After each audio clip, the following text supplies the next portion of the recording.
Social മീഡിയയിലൂടെ ഏവരുടെയും പ്രിയങ്കരിയായി മാറിയ താരപുത്രിയാണ് നടൻ കൃഷ്ണകുമാറിന്റെ മകൾ ഹൻസിക. ഹൻസു ഇപ്പോൾ ഏറ്റവും ഒടുവിൽ പങ്കുവച്ച ഒരു ഇൻസ്റ്റഗ്രാം പോസ്റ്റാണ് വൈറലാവുന്നത്. ഹോസ്പിറ്റലിൽ നിന്നുള്ള ഫോട്ടോയും വീഡിയോയും പങ്കുവെച്ചുകൊണ്ട് MRI സ്കാനിങ് കഴിഞ്ഞു, പക്ഷെ ഞാൻ ഓക്കെയാണ് ഗൈസ് എന്ന് പറഞ്ഞാണ് ഹൻസികയുടെ പോസ്റ്റ്. എന്തുപറ്റി എന്ന ചോദ്യത്തിന് ബ്രെയിനിന് ഒരു MRI എന്നതിനപ്പുറം കൂടുതൽ പ്രതികരണങ്ങളൊന്നും ഹൻസു നടത്തിയിട്ടില്ല. എന്തിനാണ് ബ്രെയിനിന് MRI, എന്തു പറ്റിയതാണ് എന്നൊക്കെയുള്ള ചോദ്യങ്ങളാണ് പോസ്റ്റിന് താഴെ വരുന്നത്. ഇതൊരു യൂട്യൂബ് ബ്ലോഗായി ഉടനെ പ്രതീക്ഷിക്കുന്നു എന്ന് പറയുന്നവരുമുണ്ട്. 1.5 വയസ്സുള്ളപ്പോൾ തനിക്ക് ചില ആരോഗ്യ പ്രശ്നങ്ങൾ ഉണ്ടായിരുന്നതായി അടുത്തിടെ ഒരു വീഡിയോയിലൂടെയാണ് ഹൻസിക വെളിപ്പെടുത്തിയത്. നെഫ്രോട്ടിക് സിൻഡ്രോം എന്ന അസുഖമാണ് 1 വയസ്സും 5 മാസവും ഉള്ള സമയത്ത് ഹൻസികയ്ക്ക് ഉണ്ടായിരുന്നത്. പ്രോട്ടീനുകൾ അമിതമായി മൂത്രത്തിലൂടെ പുറത്തേക്ക് പോകുന്ന വൃക്ക തകരാറിലാകുന്ന അവസ്ഥയാണിത്.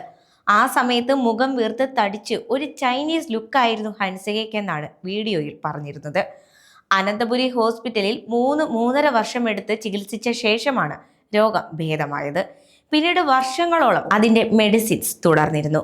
വളരെ മോശം സമയമായിരുന്നു അതെന്നും, പക്ഷെ സ്കൂളിൽ പോയി തുടങ്ങിയപ്പോഴേക്കും ഹൻസു പെർഫെക്റ്റ് ഒക്കെ ആകുകയും ചെയ്തു എന്ന് അന്ന് വീഡിയോയിൽ സിന്ധു പറഞ്ഞിരുന്നത്.